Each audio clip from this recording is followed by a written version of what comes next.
Okay. We can go ahead and get started. I don't know if there'll be others coming in on us, but we'll start anyway. So today's going to be a little bit different. If you were here yesterday, I see some familiar faces, but we're going to pick off where we left off yesterday. But if you weren't here yesterday, we will have the same starting point. Just to go over, we have the workstations are set up with all the lab material. And so if you look at the workstation, and we have a couple of icons already set up for you. And incidentally, if you want to copy the lab material and the presentations, there's actually 3 things you need to copy, as somebody pointed out to me yesterday. There's a zip file on your workstation. It's in C:, and you can copy that. It's about 86 megabytes onto a USB. You also will want the presentations, and you also want the lab guide. So there's 3 things you will copy onto a USB if you want to take home this. Oh, I'm sorry. I'm assuming everybody was here yesterday. Capital G, a lowercase UEST as in guest, and then the number 2020 is the password to get onto the workstations.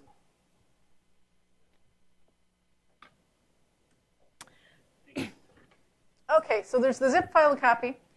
The presentations, today we're going to go over what I call lesson 9. It's part of our 3-day training. This is actually a new module that we're going to do today, so you guys are going to be guinea pigs on this one. So, but we'll see how far we get. Yesterday we did lesson 8, which is the driver wizard, and that gave us a template. So today we're going to do lesson 9, which we'll pick up right where we left off and start adding on to that for our HII forms and text data and so forth. So you have the presentations. There's a shortcut to the presentations.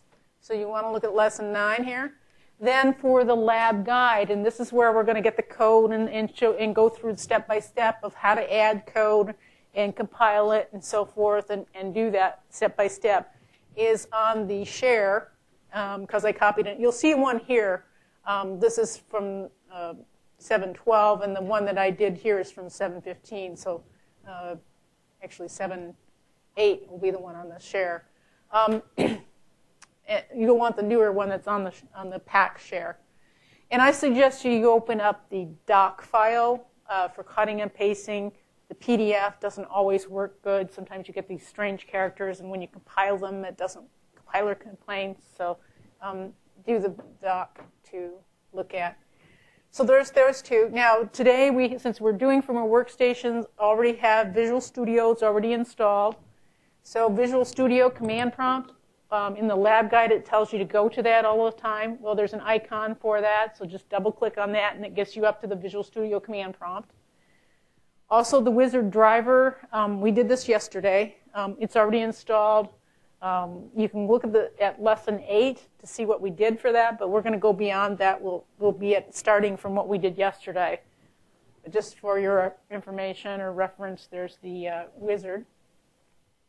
And then also our code and everything is in this C:/FW directory. So if we go look at that directory, what do we have? Whoops, one beyond.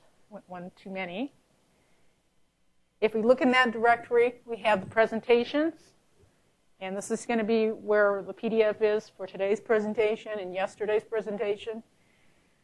We have the EDK2 source. So this is right off from SourceForge, the EDK2, tianocore.org.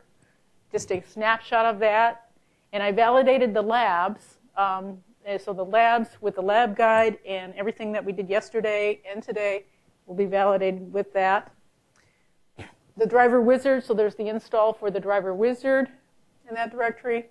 Then all the solutions. This is not a typing class, and it's not a how to write C class, so I expect there might be typos and everything. So all the solutions, so if you get to a point where it doesn't compile, what you can do is go to the lab, the directory where that lab is, and copy right over the directory you're working on, the solutions for that particular lab, and that will compile for you.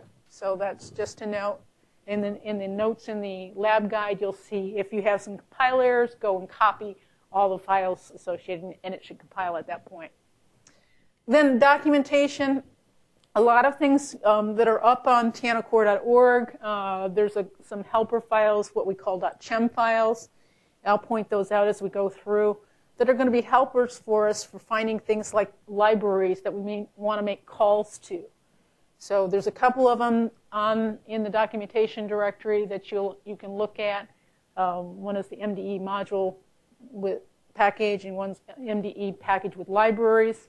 Both of those are going to be handy for doing things that we want to make library calls to. So that's going to be the directories, what we're concerned about today, where the source code is, and our presentations. Some more resource information. So we have our Intel UDK website. That's our Intel-facing website to go to for information. There's the specifications, of course, the UEFI.org. Where the source code is, it's on tianacore.org. And then also my email address. So on tianacore.org, we also have this web-based training. A lot of the specifications and so forth, that level of training is up on this link here if you want to go through that. It'll go through the whole boot process as far as the specification. So it goes through the PEI, the DXC, BDS, and so forth. That phases and gets you up to what's going on in the specification. Again, the frequently asked questions and mailing list is recommended if you have any questions. You can ask the mailing list. This is also a resource you can search on as well. If you go into this box and search, it searches on that tianacore.org location on the website, so you can search for other things that you might have questions for. Any questions at this point? So I'm going to go ahead and open up our lesson 9, where we're going to start out with.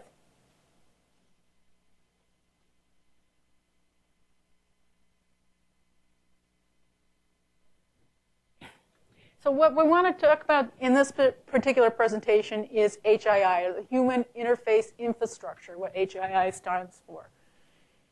What we want to find out is what is it.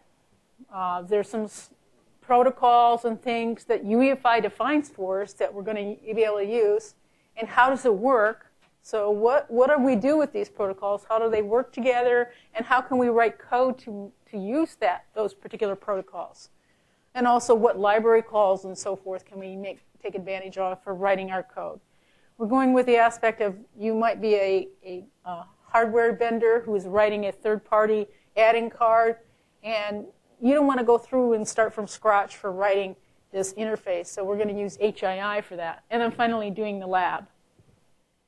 So a little bit of background about what HII is and why do we have HII. So as a third-party card vendor or hardware vendor, you don't want to have to worry about what the platform is going to present to the user. You just have some questions that you might want the user to have answered as far as configuration, and store those values in memory or in some non-volatile memory space that later your driver can use.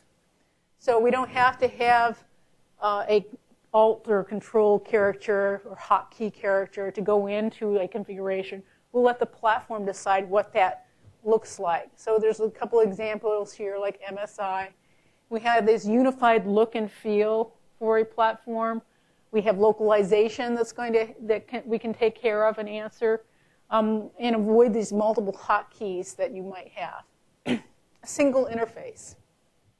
And you might have some graphical layout that the OEM would be responsible for. And if you're writing code as an adding card, you don't have to be concerned about that. You're just concerned about what these questions are, maybe in this particular example of this box here. So if we look at some key concepts for HII, we have some platform where we're going to have forms and strings. And what we're going to do with HII is to have this database where we're going to store this information. We have adding cards that also might want to store information. And we're going to leave this up to the HII part to handle the strings and forms and so forth in its database. So we're going to kind of register those. Localization. We also want to take care of that using HII. So we can have different localizations for the strings. And then also some input sources.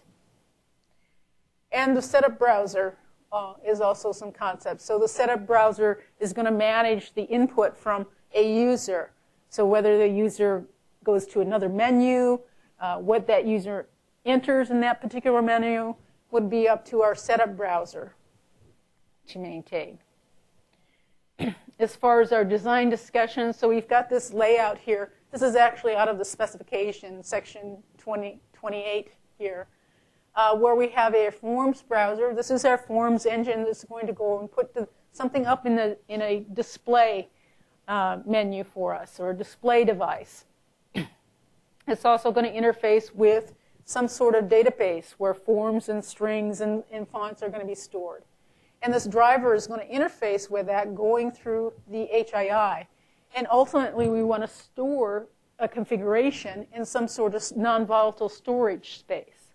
So that next time we boot, it's up to those options and configuration that apply to our particular card or a particular platform. So we have our driver and system here where we have some sort of configuration that's going to get stored. We have some sort of interface, so we've got some sort of user interface where we have input, like keyboard input, and we have some sort of display. So we're going to display some screens to a user.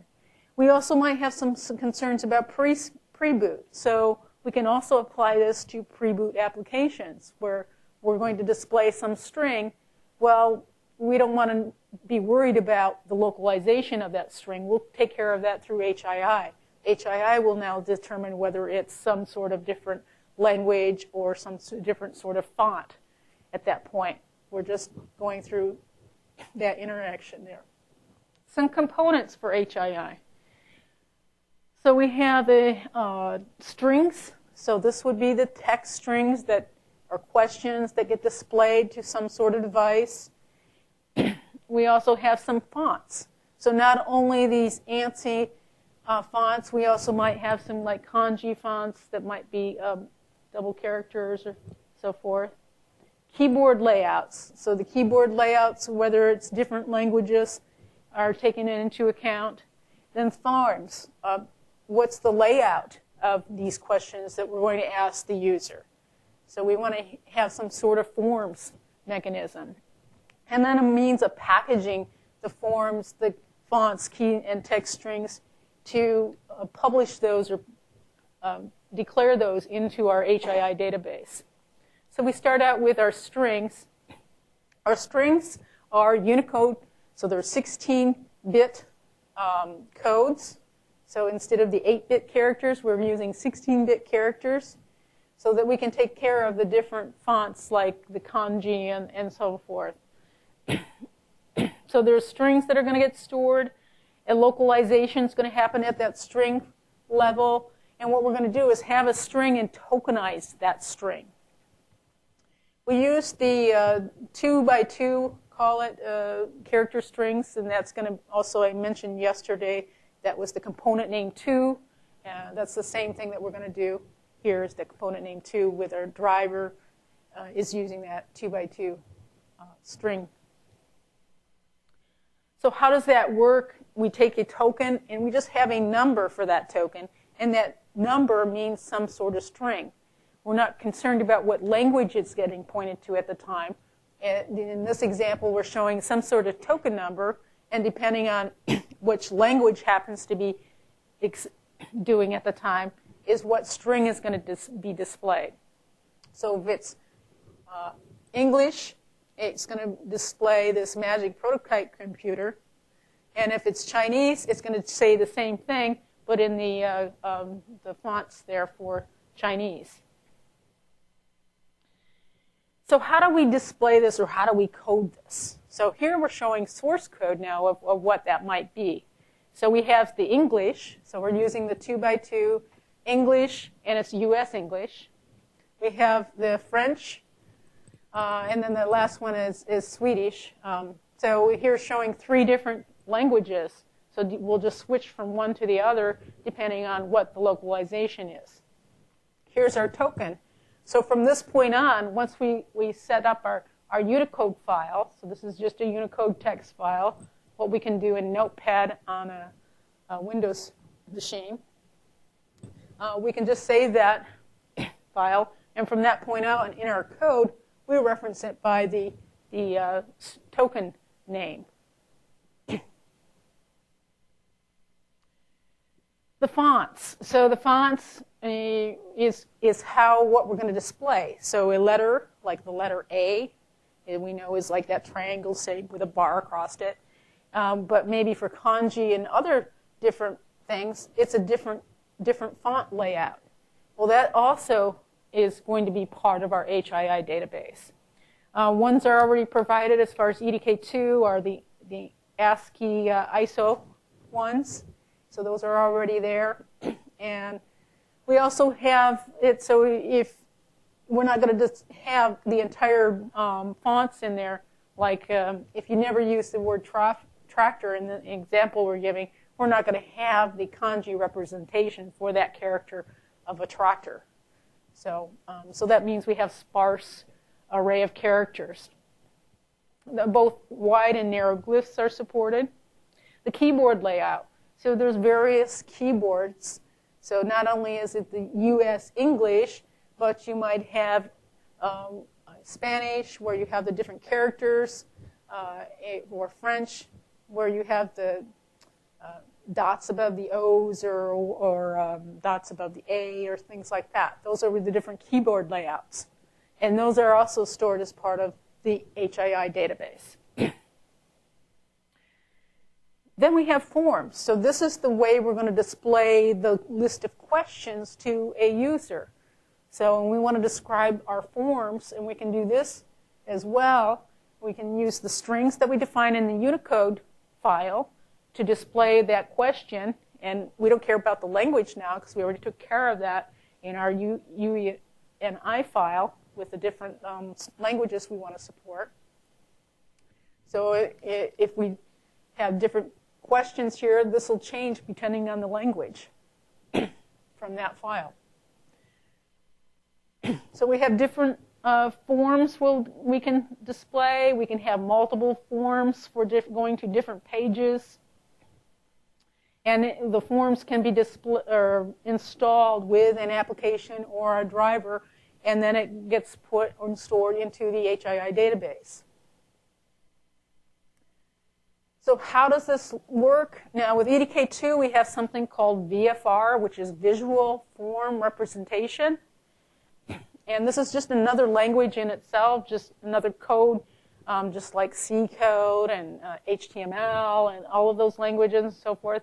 There's a guide on tianocore.org for all the syntax for writing this code. We're going to show a little bit here in the lab. You're going to be writing a little bit of this code. And the EDK2 tools will compile that and turn that into what we call internal forms representation. And internal forms representation are part of the UEFI spec. The VFR is not part of the UEFI spec. It's part of EDK2 as far as its tools are concerned. So some of the things you have are form set for defining a form. And then if you want to do things like a radio box with different options to select from, then there's like a one of box that you can put up, a checkbox, numeric, you can display or enter a string value. And so all of these are different things you can ask the question to the user, and the user will input back either, in the case of a radio box, they'll just display or choose one of, and so forth.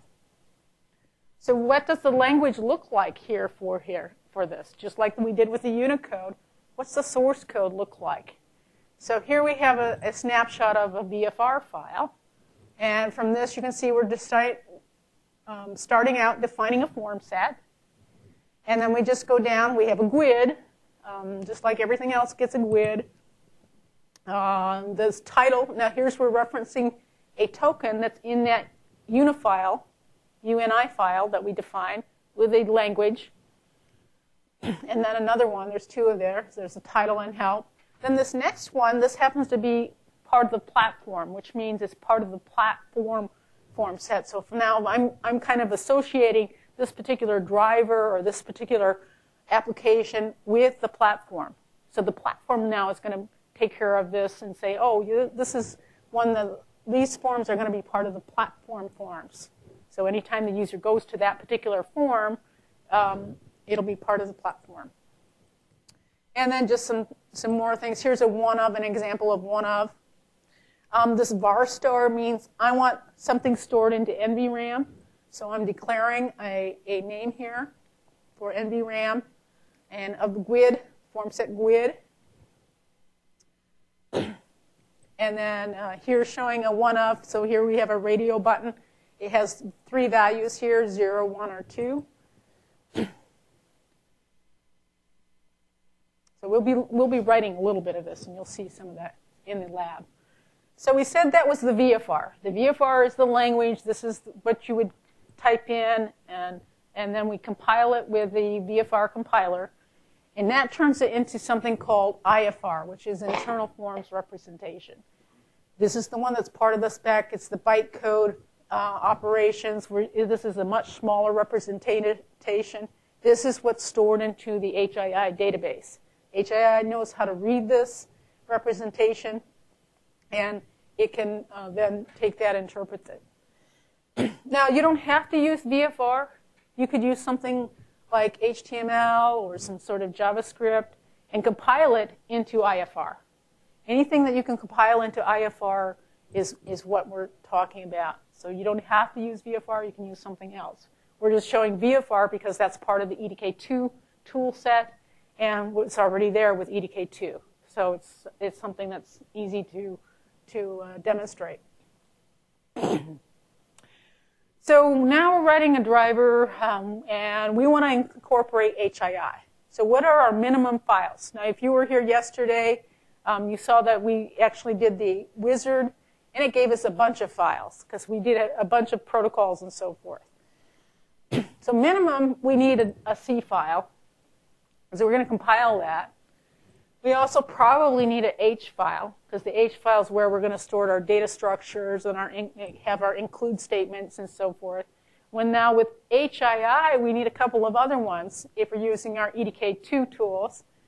We have our UNI file. This is where our Unicode strings are stored. We also have, if we're using EDK2 tools, a VFR, which is where we're going to store our form sets. So we have these 4 as our minimum. And then, of course, our INF, which is with everything for our EDK2 to do our precursor to our make file. So with HII, we have our strings, and our forms is also needed to include HII.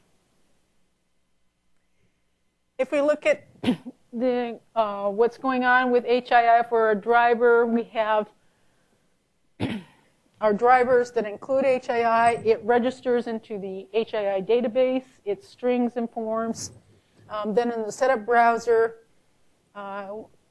it would display our strings and forms. The BDS phase is where those forms and so forth take place. That's where we would display to the user. If you go back to your boot phases again, BDS is where you would have the opportunity to enter setup. And it displays our setup browser. This displays the forms. The user has a chance to set different configurations based on those forms. And then those information and data configurations get stored into NVRAM. And then in turn, the driver would use those configurations when it goes and uses the driver information. So how does it work? So we have a bunch of sections in the UEFI spec dealing with HII. So kind of put it into what there is. Basically, we're going to store this great big set of data. We've got forms, strings, and so forth, a bunch of data, GUIDs associated with all of these. Everything gets some sort of GUID identification. But we want to get at that data. So there's some protocols that are part of HII to help us get at that data.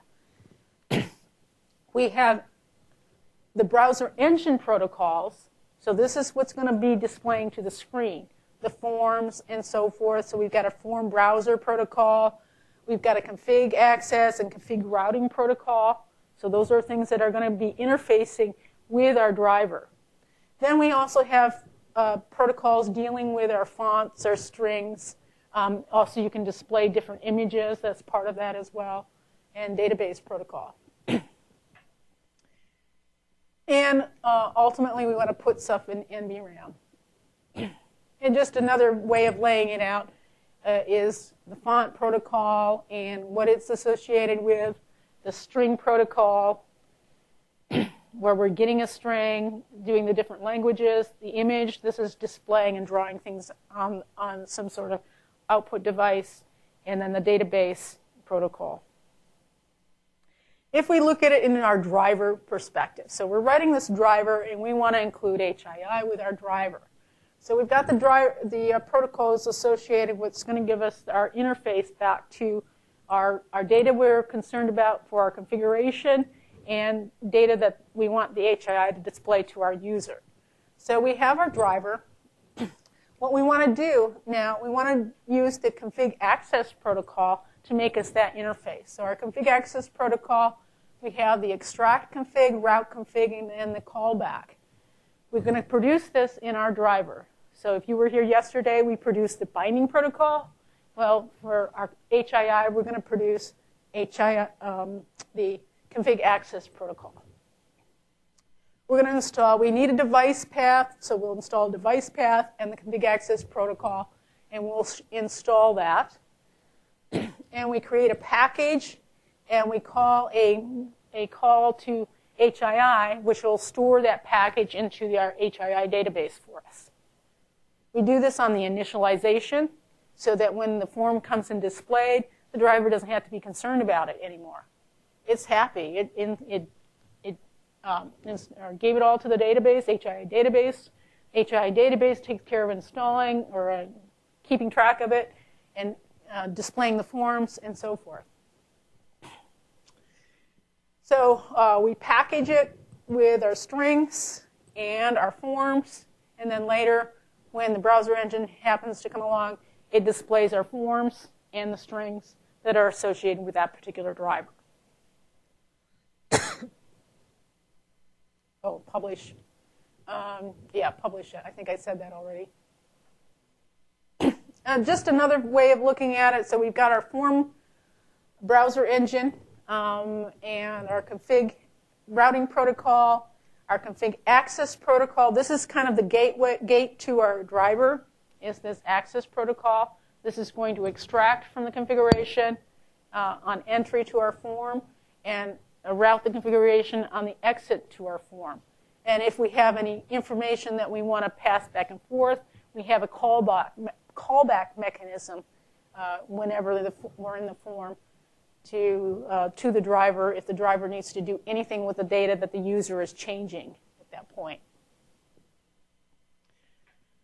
So let's look at the lab we're going to do now. So we've got to kind of know a little bit about what's going on. So yesterday, we actually used the wizard. The wizard actually created an initial form for us. We have a template for the form. We're going to add on to that today. So if we looked at what we did yesterday, and you went into the NT32 setup and device menu, you could select the menu for that sample driver that we wrote yesterday. And it was just simple. It didn't do anything. We don't have any data. We're not displaying anything. No help menus, no, not even a title. It just says sample form. So what we want to do today is make it look a little bit more. So we have our title. We're going to have some help text. And we'll have some sort of options there that we can select, the user can select. In this case, the first lab here is just going to put up a display of enabling the device or disabling in a radio box. And you can enable, disable that. So we're going to do this first. So I'm going to go ahead and open the lab guide. And I'm going to switch over here at this point.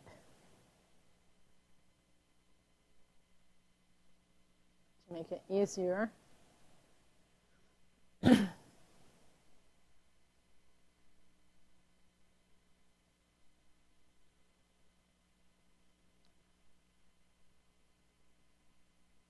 Let's see if this works. I'm going to duplicate this today instead of...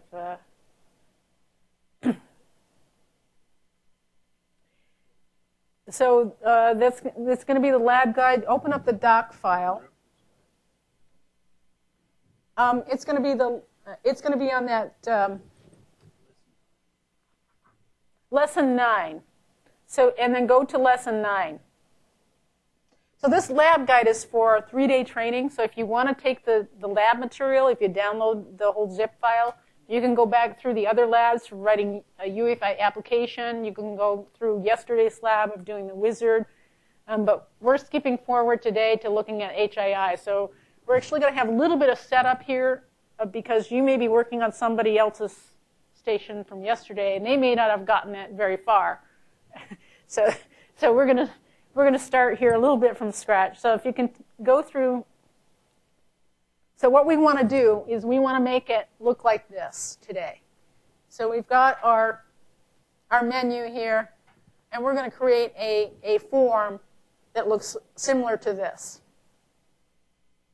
So first off, I want everybody to start out with a fresh place. So there's a fresh place. If you look in, well, first off, in C:/FW EDK2, create a directory called My Wizard Driver. That's from yesterday. If you already have one, that's from yesterday. I recommend you delete that. If you're not, unless you're the same person, I would recommend delete that, and we're going to copy over a fresh one. Locate the directory under lab sample code My Wizard Driver.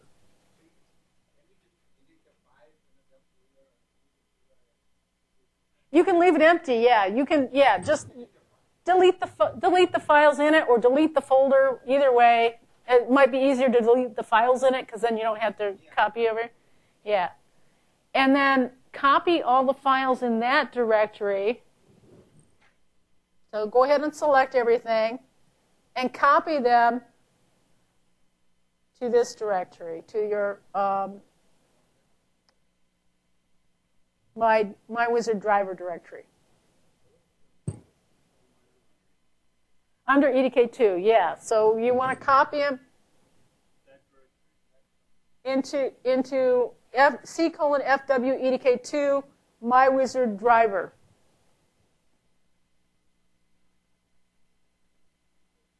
So you're going to have C:/FW EDK2 My Wizard Driver, and then you're going to have all of these files in there.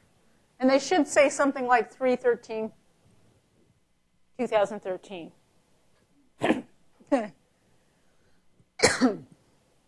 Okay. Then open your Visual Studio command prompt.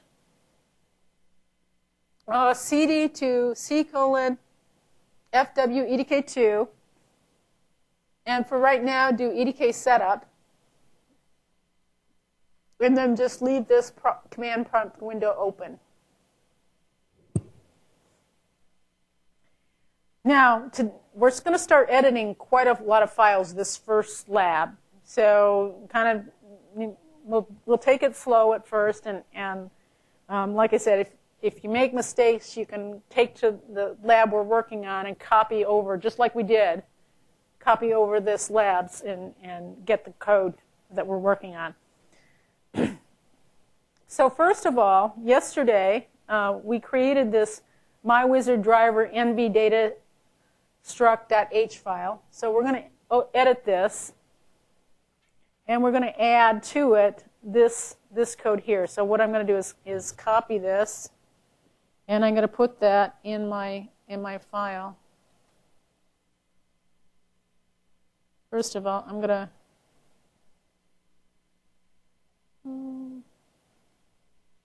C colon, where is it? FW EDK2, my wizard driver. I'm gonna bring up a few files. I'm gonna open a few files. I got that. I'm gonna open that.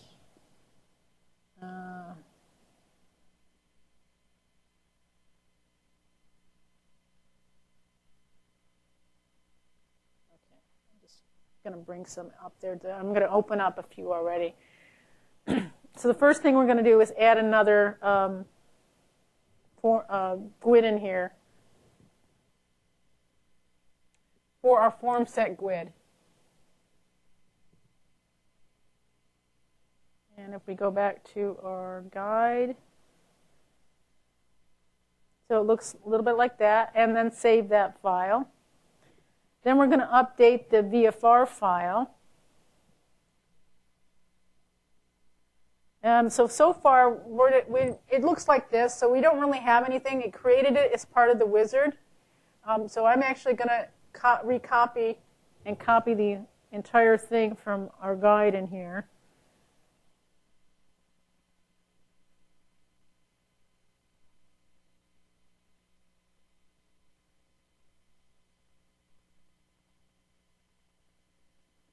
So I'm going to replace it.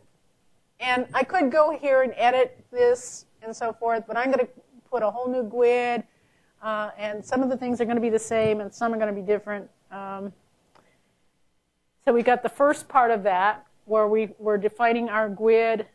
Now we put the same one that we just created and copied to our H file. And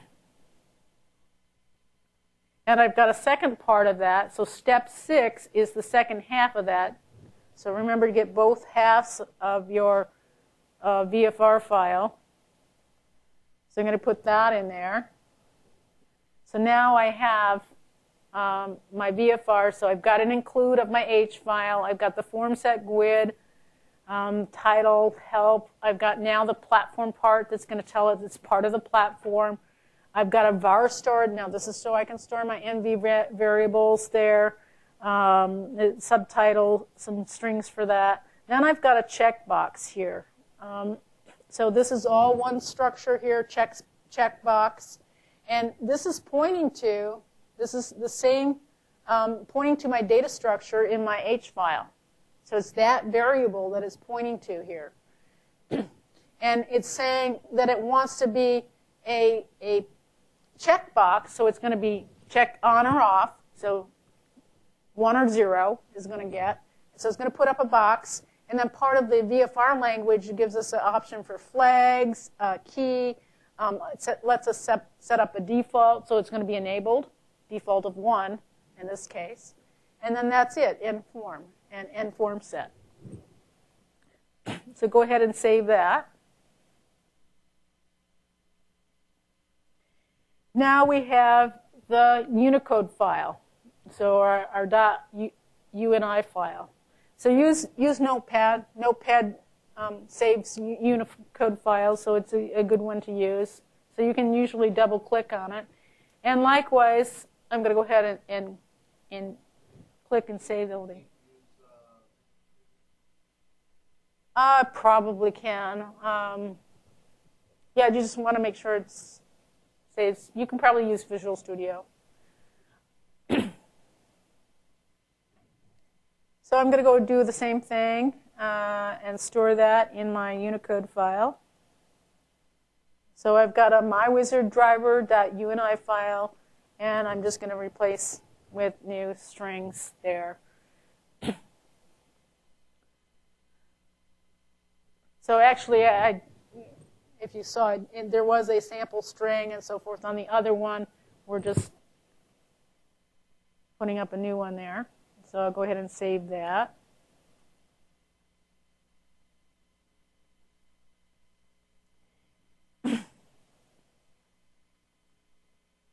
Next, we're going to edit mywizard.h file. So now if I go to Visual Studio, I pulled that one up as well. And I'm going to add some includes to it. And it tells me to add these includes. I think it did it before the consume protocols.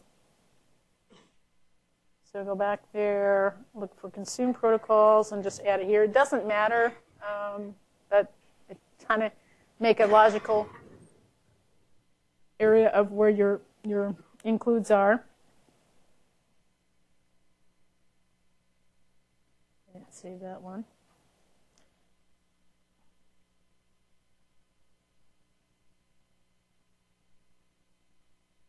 The next, we're still not through with our .h file. We're going to define a data structure. Now this is getting to our, we didn't have to do this yesterday, but now we're getting into, we're going to store data. And browser data is part of our config access. So we're going to create this data structure called mywizard_driver, and just a dev there. So we want to copy that and put that in our H file. And we want to put that before or right after the extern statement.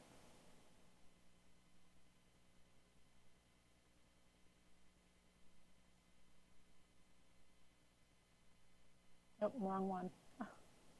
Okay, so we look at that. We've got a bunch of extern statements here.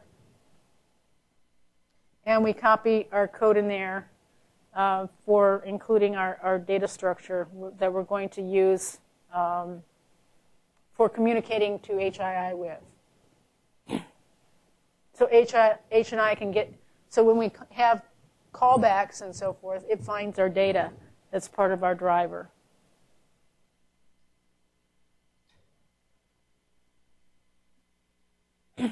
Okay, then we save that. Next, we're going to go and edit our mywizard_driver C file. So far we haven't done anything to the C file. We did the first H was the .h file was we added a new GUID. You could have used the same GUID, but it wasn't called the same thing, so we just copied a new GUID. Now we're going to edit the C file, and we're going to add our HII support. So the first thing is, one of the things we need to add is device path. So this comes up with a device path for our adding our HII. So we can copy this particular string. And we can just do it after the first include here.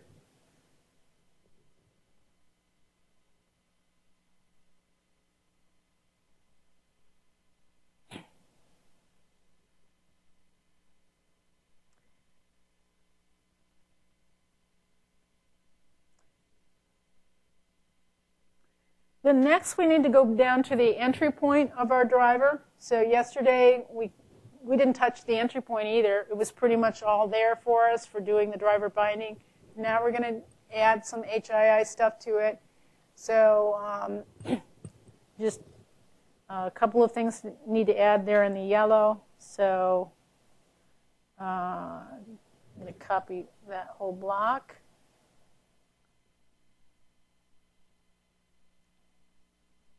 And if you go to your C file, look for the entry point, which is going to be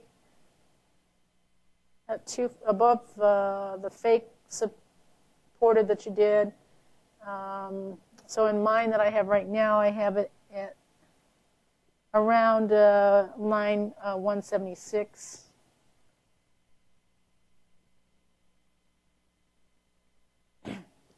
Now, database, handle, package header. Okay.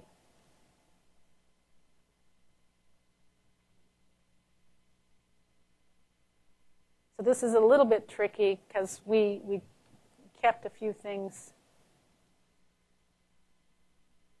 that were there, and we changed a few things.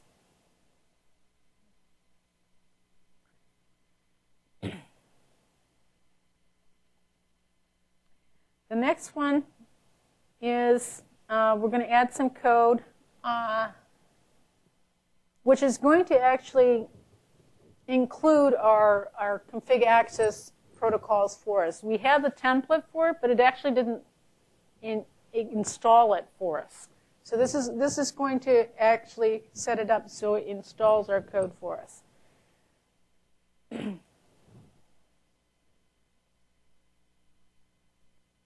So we're going to insert this right around the line 200. You can see where it says assert UEFI error status around 201. So if I scroll down here,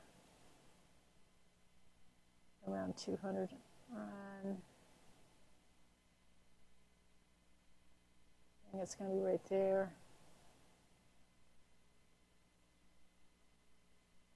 Yeah, right after that install of our driver binding and component name protocol.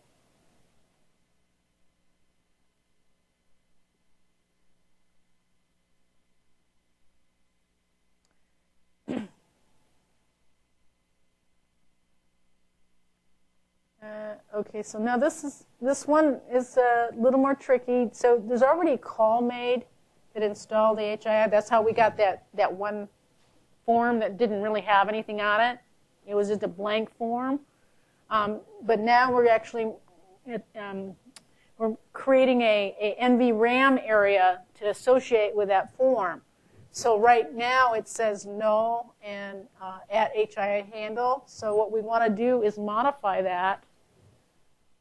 So it's going to call our driver handle and our database there, or our array there. So we'll want to change that, because now we have that association with the data store.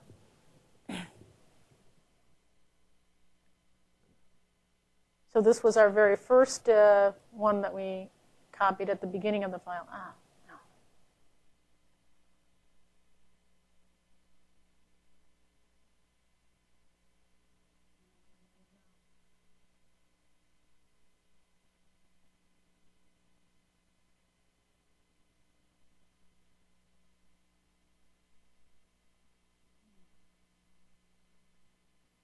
Undo.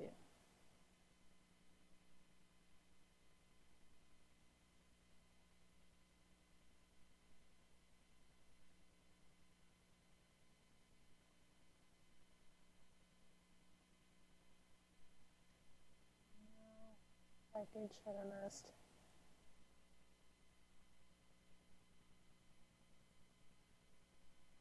that where it is? New package. Yeah, new package.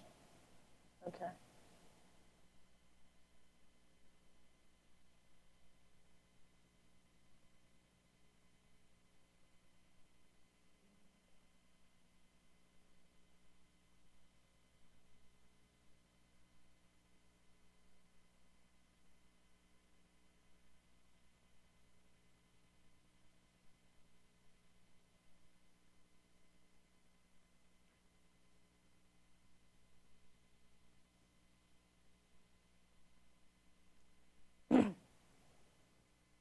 This gets a little bit tricky as we go through here. So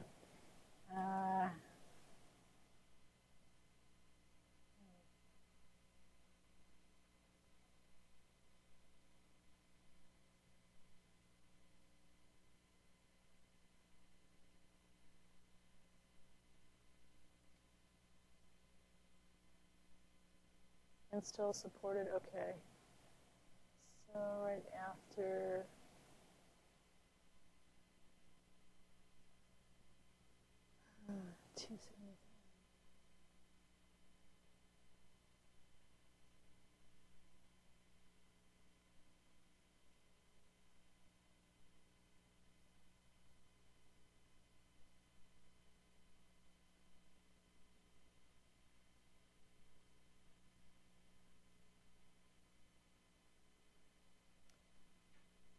So this is if you weren't able to follow along, this is where we would copy over. So I think I followed along, but I'm not sure. But I'll try it.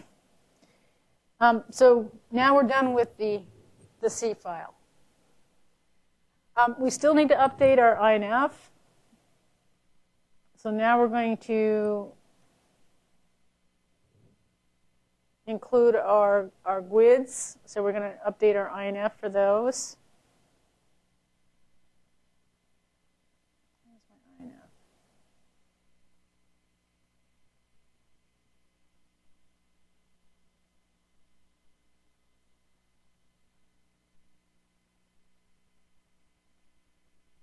We want it underneath protocols.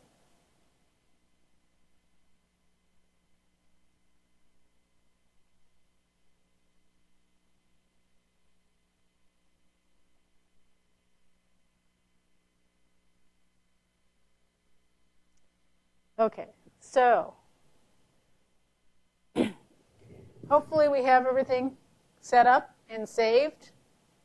Now, if you're doing this and you're on a new workstation that didn't include the NT32 DSC file from yesterday, so maybe just open it up to see if it is there. So we're going to go back to this Lab 8 where we included it. So what you need to do is open up the NT32 DSC file. This should already be set because I think it was already set. But what we want to do is look for components in the components section. And we're going to add MyWizard driver to the components section. So make sure that you have that in your DSC file. So I'm going to go ahead and copy that. I think mine's already done from yesterday, but just so that we all are doing it.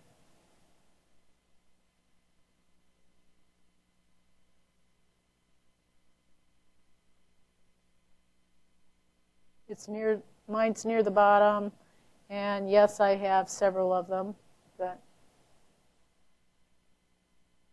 I have that in there.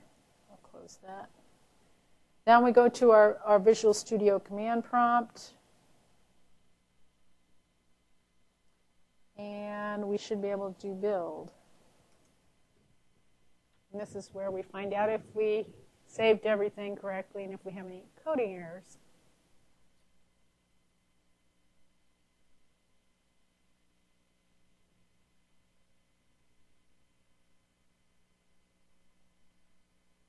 Okay, mine built all right.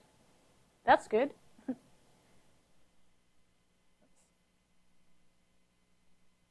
Back here. So everybody build?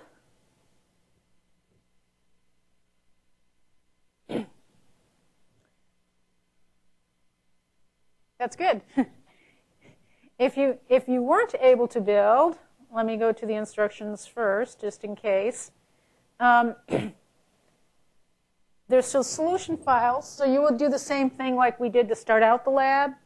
There's a directory called lesson 9.1. And so you would just copy everything from that directory into your new directory and copy over everything. So just in case, because it gets a little bit difficult to follow along, especially when there's a whole section of code that we have to copy in and so forth. And I'm trying to tell you what the code is doing without too much detail because we only have 40 more minutes left of this. Okay, so now let's go ahead and do a build run.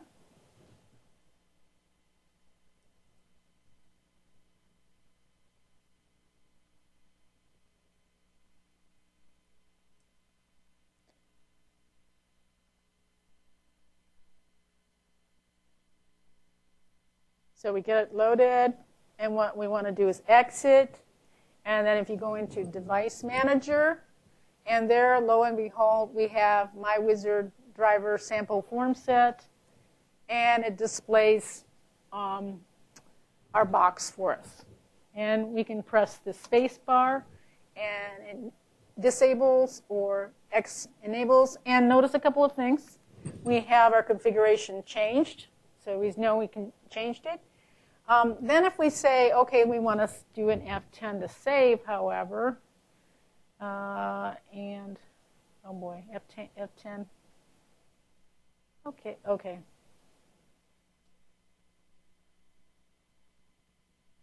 F10, and now escape. Okay, mine's, I think my code must be up to date. Oh, I know, I didn't do a clean, that's why. You may have yours, may not be able to save it. Did everybody get that?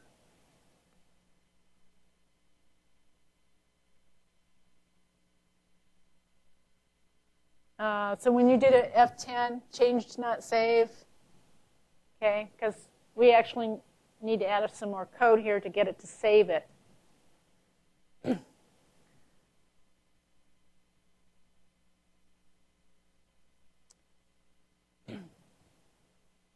So go ahead and go back to the shell and do reset. And what we want to do is we want to save the changes. So our next lab is we want to modify that and have it stored into NVRAM.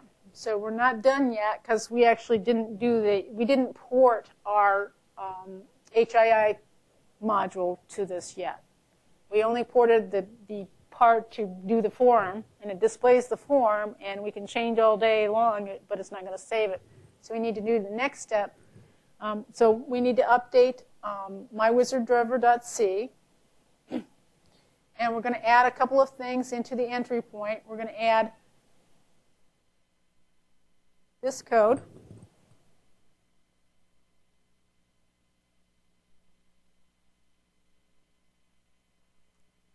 At the entry point.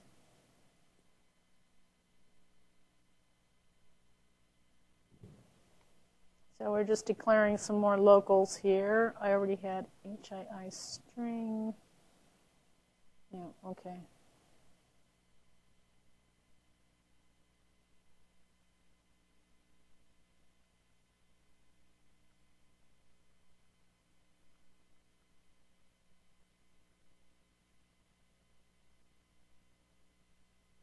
And then we want to locate the string in browser form. So we're going to set up a bunch of what we call locate protocol. So this is going out to the system and locating all these protocols for us. So we've got database protocol, we've got the string protocol, we've got the form set protocol, and we got the config protocol. It's locating all of that, and we're going to store that into that data structure that we put into our H file. So we're putting the pointers to all of these. These are already declared, the system already declared them. This is our keys to the HII database. We're going to put here, this is in our init code to our driver. So now when the browser engine's going on and we need to access something in the database, we have the pointer for getting at that data. So we're going to store that in our private data structure. So this is what this section of code is doing for us.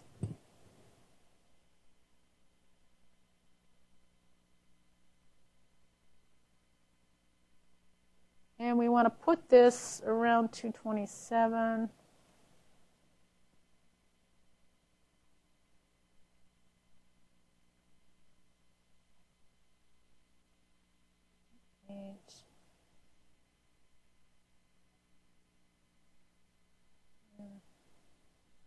Let's see where.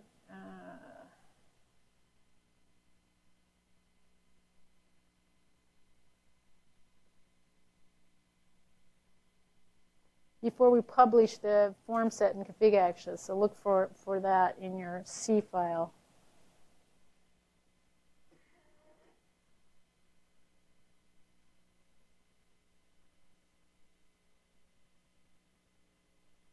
So right after we did this code.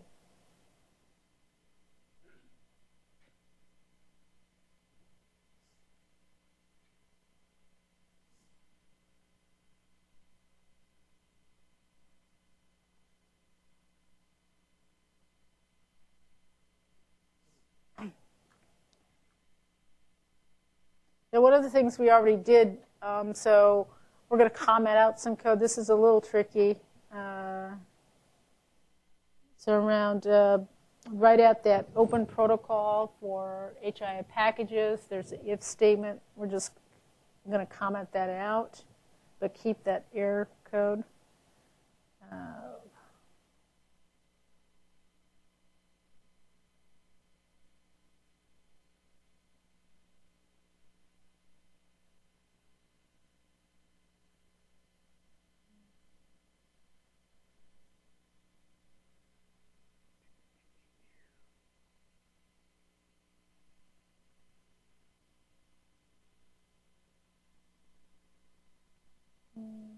Open protocol.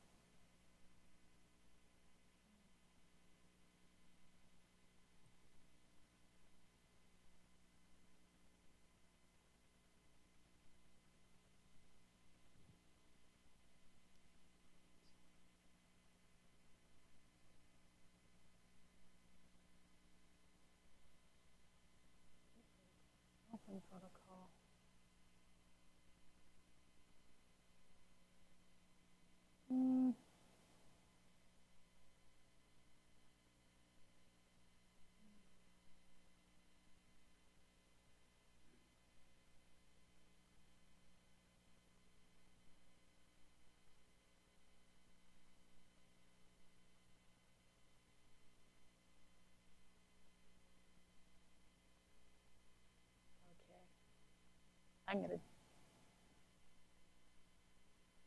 I'm going to actually go and get that code because in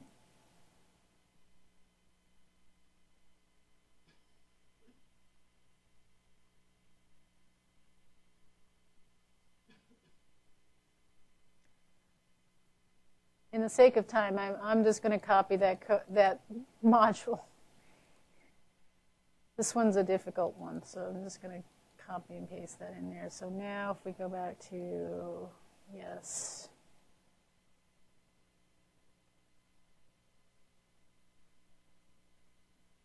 So we're doing a couple of things here. Maybe I can point it out and you can go back and analyze this at another time. So what happened with the wizard is it already installed the package for you for HII. Well, now we're installing it with our package, and so there were some if statements around this. So we're going to comment out, because we did this above. We found our database protocol and we stored it in our variable. We already did this above, so we don't need to do it again. So we comment that out. And that's what we're trying to say here. And save your file. Next, we're going to update our HII access config file. So I'm going to go ahead and update that. We haven't touched this one yet. So this is the first time we're opening and editing this one. So this is where we're going to actually put code in here to save our configuration for us. Okay,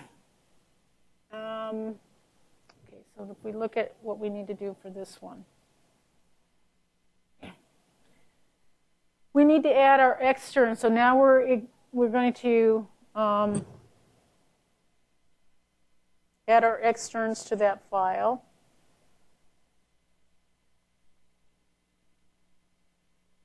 Because those are going to be global to our module. And remember yesterday we said anything with a lowercase m is global to our module. These are global to our module, so when that gets compiled, it includes it with our module.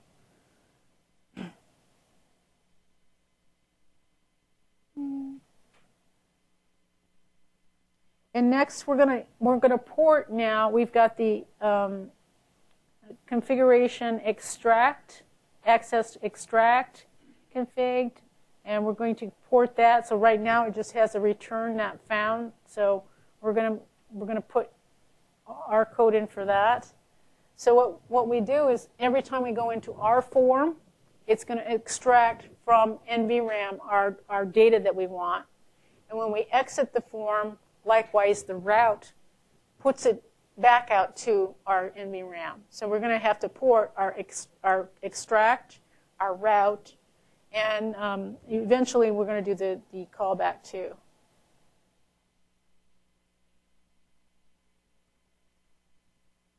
So we go to our extract first, and right now it just has a return not found. So I'm just going to comment that and insert our call that we're going to do. And I think this is over a couple of pages, so just be aware.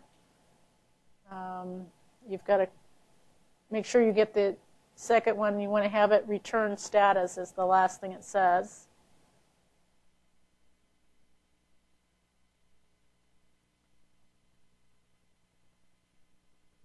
And then we have our config access route config. So we're going to have the route, and right now it has just a return not found. So likewise, we're going to put in our code for that.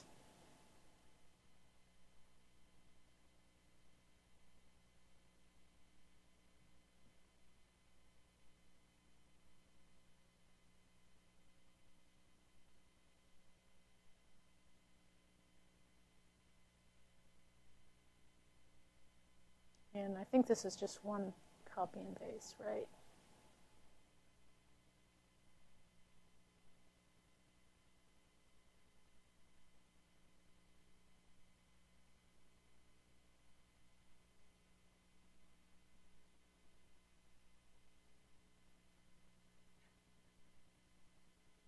Ooh.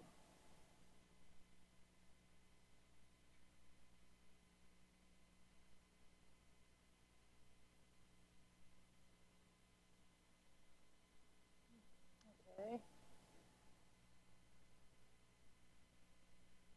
And finally, you have the callback. So we're going to go ahead and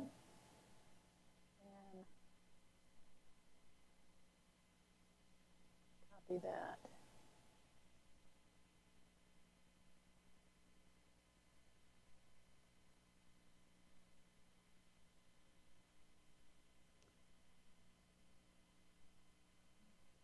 That's saved. Okay. Okay, so now we're ready to do the build again, and we'll see how we are. I didn't do a save. Let me set. Okay.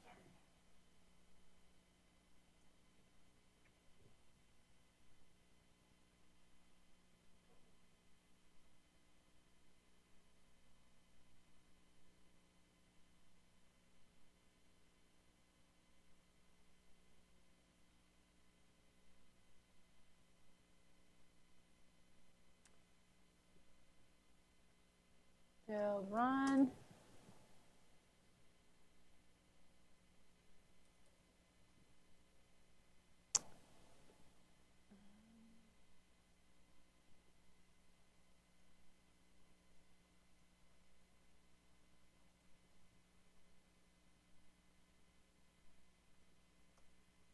Okay.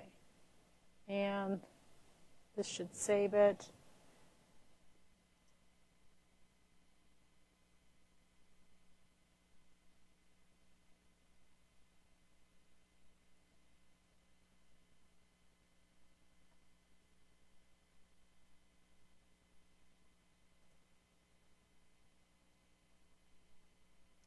I guess I didn't do it right.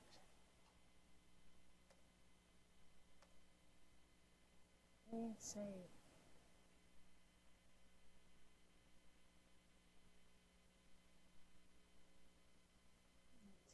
Save.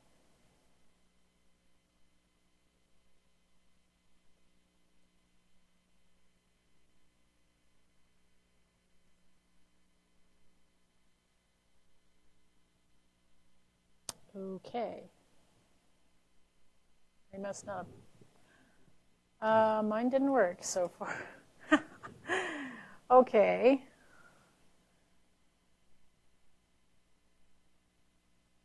So what we should have seen was we should have been able to save it, and oh, okay.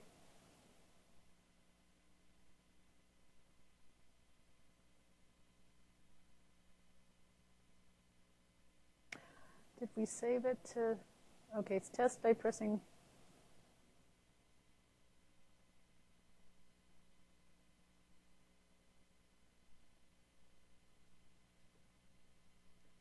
Okay.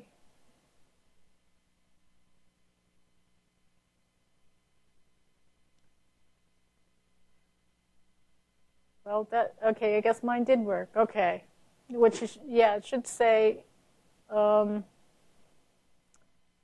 we have a 0 there. Okay, let's go on to 3 here. Because we still have one more piece, and that's the part of to initialize. So you've got all the, in your VFR files, you have some defaults. You like set 1 for a default. If we had some other configurations in there and you wanted it to be a default choice, we wanted to go in and set that default choice before the user sees it for the first time. So we have one more step to do that, and that's in on our step 3 for our lab here. So we're going to make some library calls.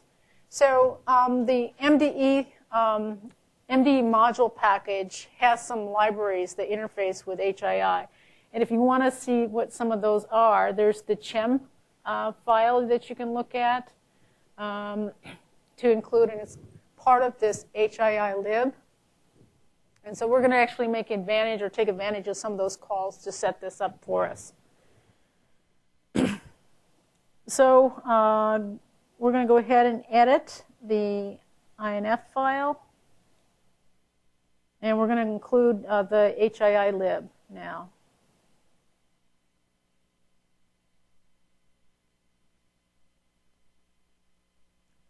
So in order to include the HII lib, I need to have a dependency on the MDE module package. So I'm going to add this to my INF.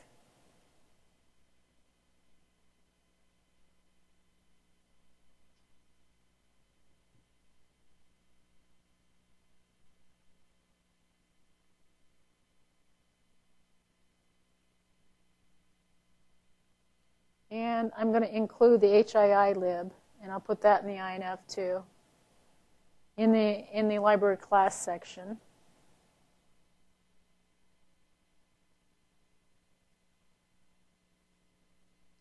And then save that.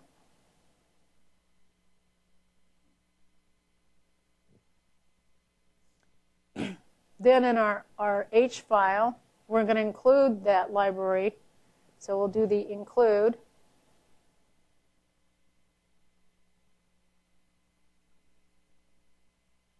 Where do we have other libraries? I'll just include it at the bottom of this list.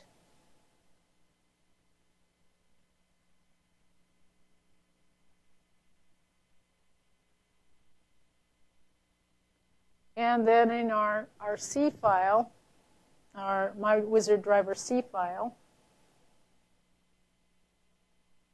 we've got a couple more things we're going to add to our entry point call. Go to My Wizard C. I should be somewhere around the entry point.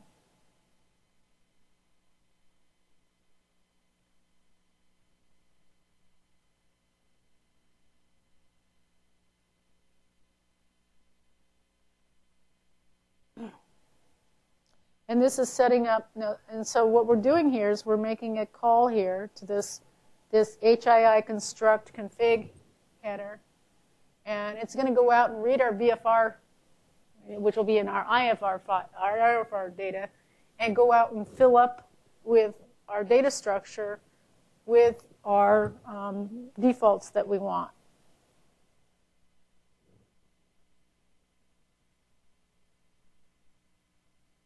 Oh, where did it say to add this?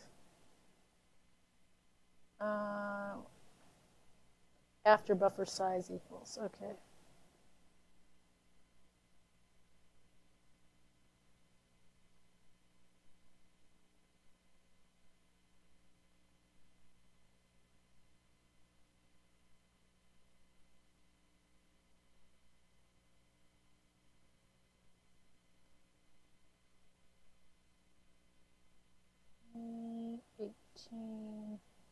Okay.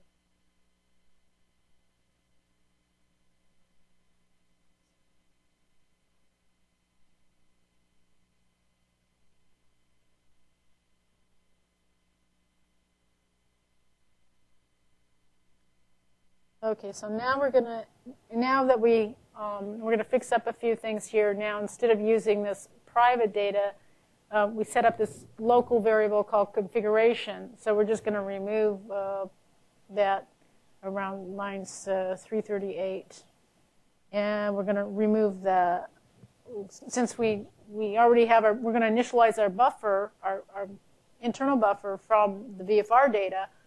We don't have to zero out our buffer, so that we can take out that zero out if statement there. So we go back to here, and I'm going to remove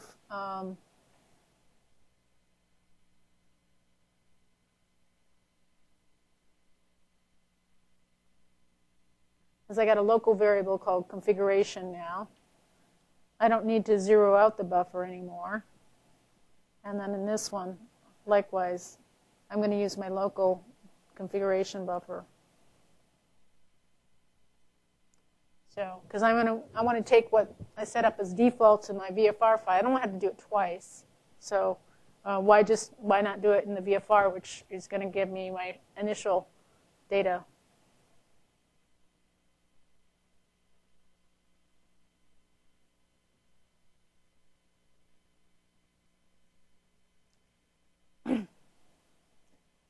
Okay, so now, and so approximately line 349 before this. So I'm going to copy that section. 349.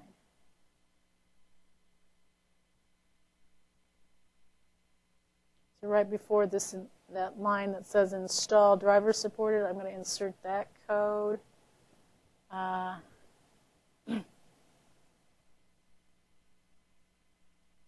We've got to be careful here because we're intercepting if, so we need to delete the one of the if statement and add that code.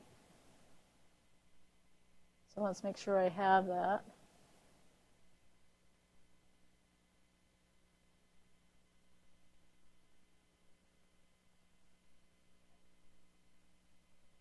So this is where you want to watch your ifs. So with Visual Studio, I can see what it matches up to. It's matched that. Well, I want to match it now to that one, so I'm going to delete that one.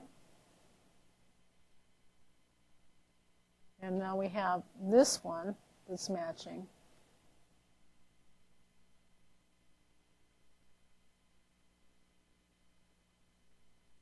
It's a little tricky.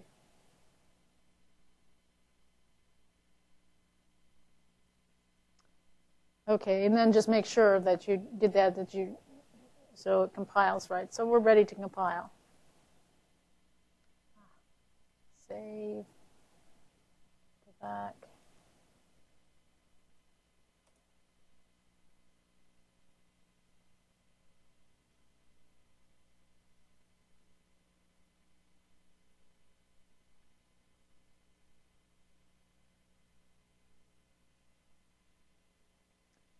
Oh, it built.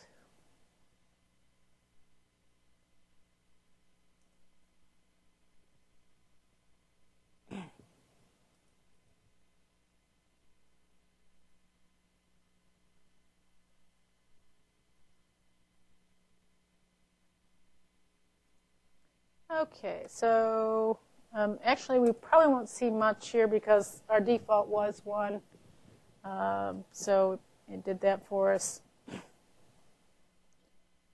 I'm going to set it to 1 again. F10, escape.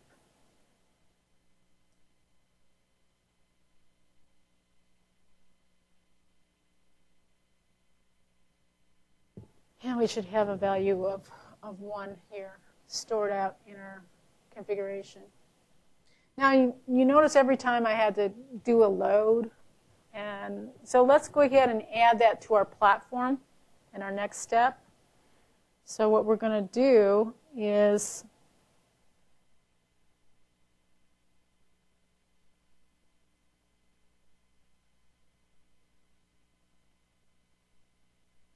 this next part is we're going to add this driver to our FDF file. And that means we don't have to do the load in our NT32 every time. So if we were adding this to our platform and we had a driver that's relatively working now, we don't have to do the load, the soft loading anymore from the shell. We want to add it to our actual platform. What we're going to do is update the FDF file to include it in our platform. So let's go ahead and edit that.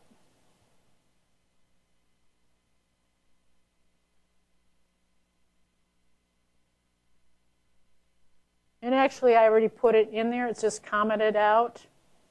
So if you search for my wizard driver, which is, oh boy, I don't know what line it is.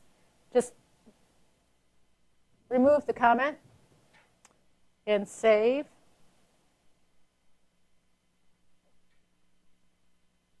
Then do your build again.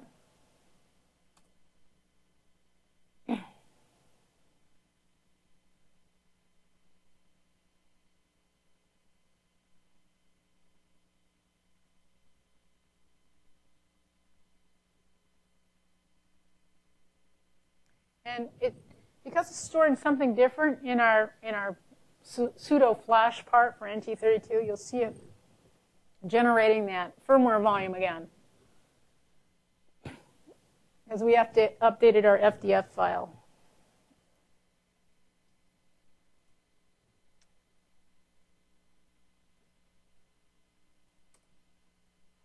And now I don't have to load it. So what I should see here, get it away from my clock, is when I go to Device Manager, it should be sitting there as one of these options here, because we'd included it as part of our platform. And so we have that again, and I can change it and so forth, just like I did before. Okay. Now we're running out of time, and I knew that we were going to get to run out of time. We now have the basics for just starting to add things. In fact, the next labs, what we're going to just do is modify the VFR and add a new string. And you'll do that for the next few labs. I'll just do this next one. I'm going to just copy over and show you what we're going to do here. So we just have one thing in our lab right now.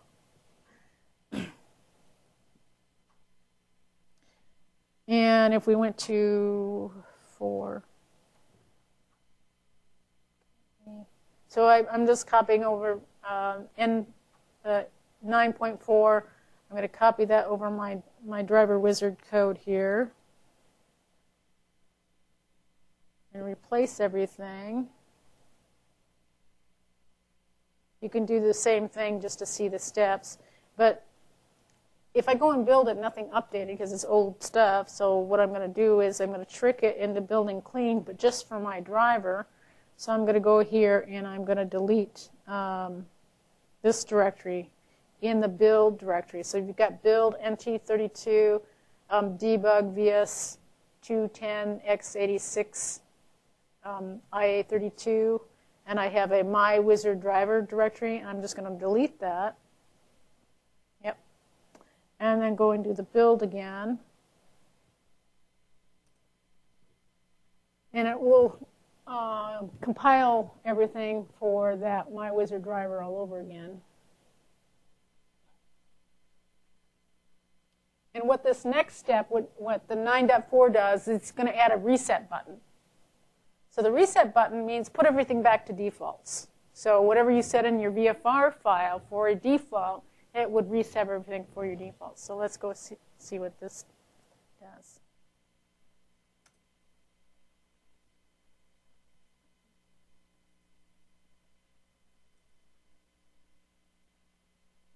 So it should still be in my platform. There's my wizard driver. And now I have a reset to default. So that's what the next step does. Just updates the VFR file, and the Unicode file does a compile, and I got a new form there, or new button. And what this does is it resets it to defaults. It doesn't mean too much right now because we just have the one button. But if we had multiple things, it would do all of them. But as I save it, so I'm going to do an F10, and do escape. But when I get up to trying to go to my shell prompt, or if I were going to do it in going to boot, what happens, because I have a reset on default, it's going to say do a reset first. So if you've seen this before where it requires you, like in setup, and it requires you to reset, so that's what that particular button did. Now it's going to actually boot again, or reboot. So that's what that one does. I'm just going to do this again.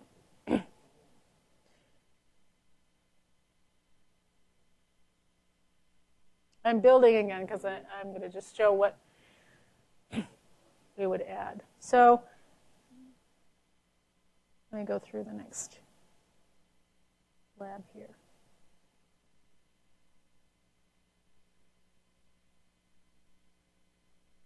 Okay, went too far.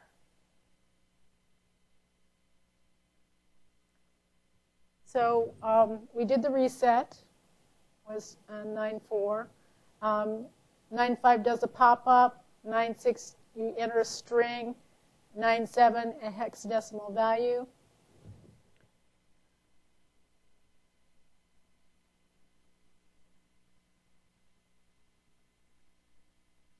So I'm going to scroll down here. So this is one you can take up and do this on your own. Eventually, Lab 9.8, we're going to do interactive. One of the things we can do is the user enters something, and the driver is concerned about what that user entered. Maybe it's just change to the configuration that it needs to apply before it does the reboot or the next or whatever. You can add a callback, what we call callbacks. So this section, or this lab 9.8, shows you how to add a callback.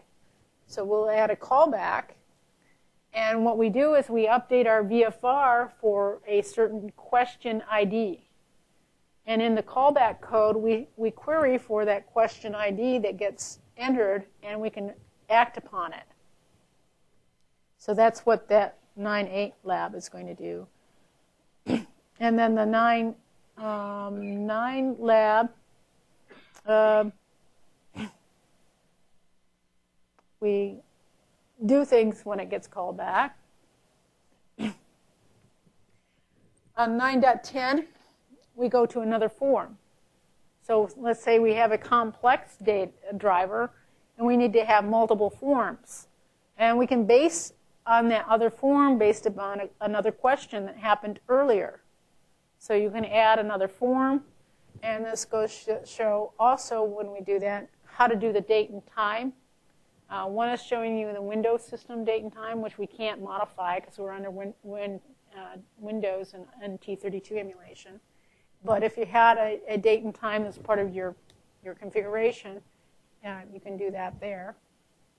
Also using suppress if and gray out if. Suppress means it doesn't show to the user. A gray out means it's an item that the user can view but not select. And then finally, if you want to do multiple languages, the last one shows you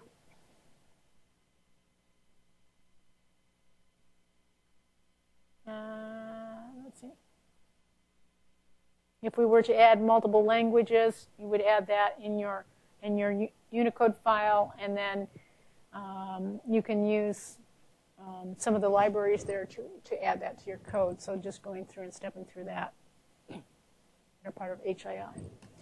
So when I get this done, I'm going to go ahead and show you what it would look like if you went through all of the labs here. So I think I can do that.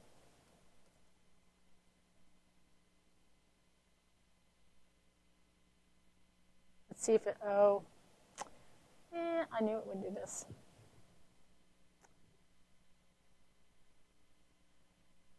It doesn't like it because I already loaded it. No.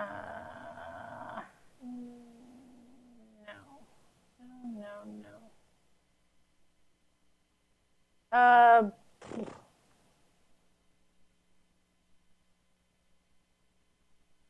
no, I loaded 2 drivers at the same time, so I got an assert there because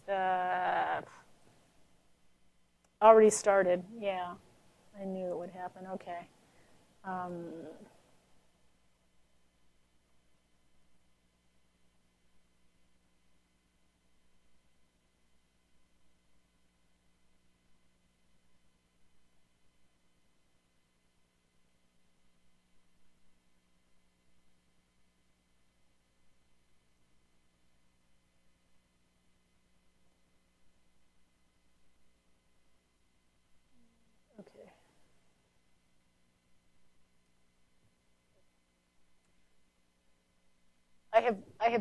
I did this, and you may have saw I had my driver 6, which was the start of the lab, and I'm my driver 9, which is the end of this lab. But I already installed one, so when I tried to install it again, it gave me an assert because I already installed it. So, which happens if you try to install the same driver twice.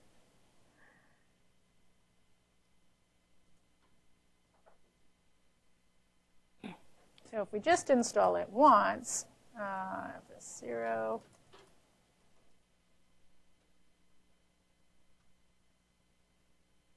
Okay.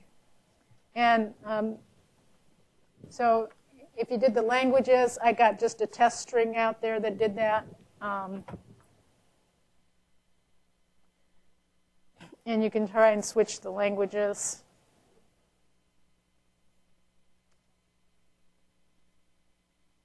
But what I wanted to show you, if you went through all of the labs, now we have, so we did the enable, disable, and we did the reset.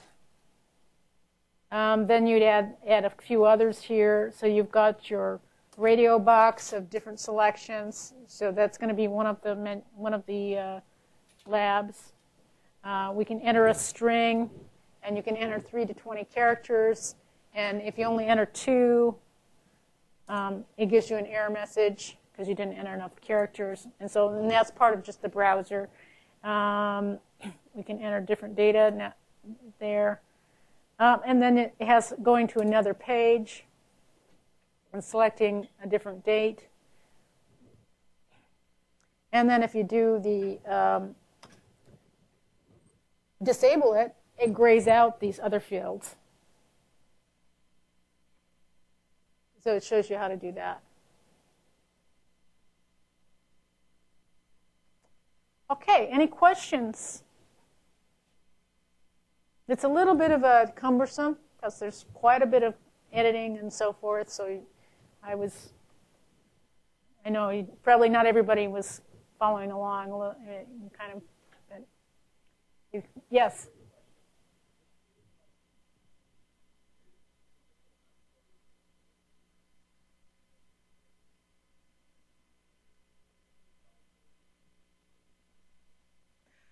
That would be only if we were going into setup. Oh, yeah, I see what you're saying.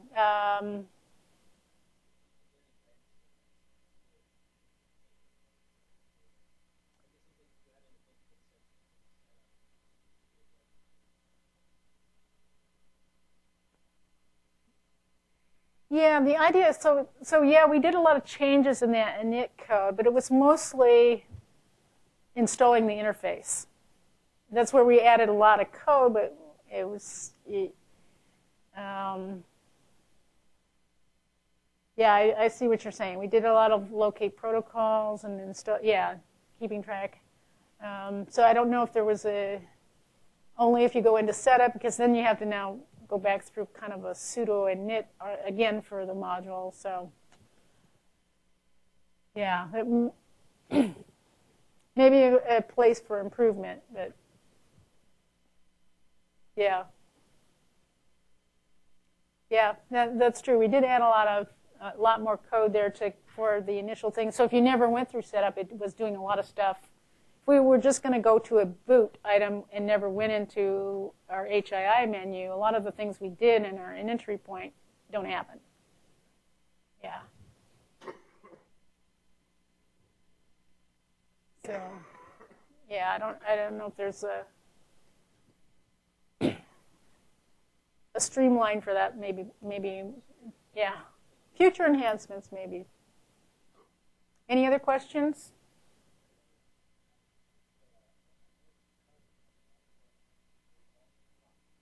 Every one font, yeah, only one font.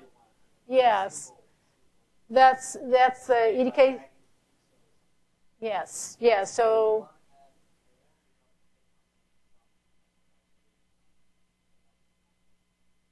yeah,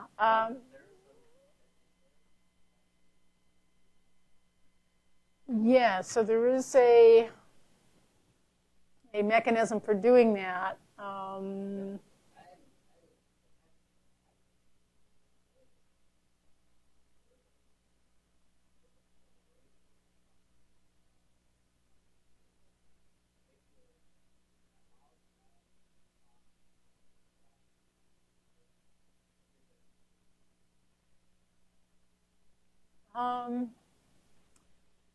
Yeah, yeah, I don't have the answer for that right off, but yeah, I don't know if there's a good mechanism for adding. You might ask some of the other UEFI members here who are a little more familiar with the HII, the font. I know Mike Rothman's here today. You're familiar. He might have more of an answer to the font. Or Andrew Fish is here too. Yeah.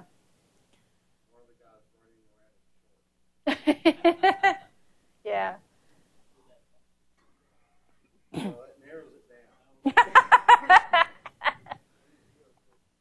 Yeah, so that might be somebody to ask about the font.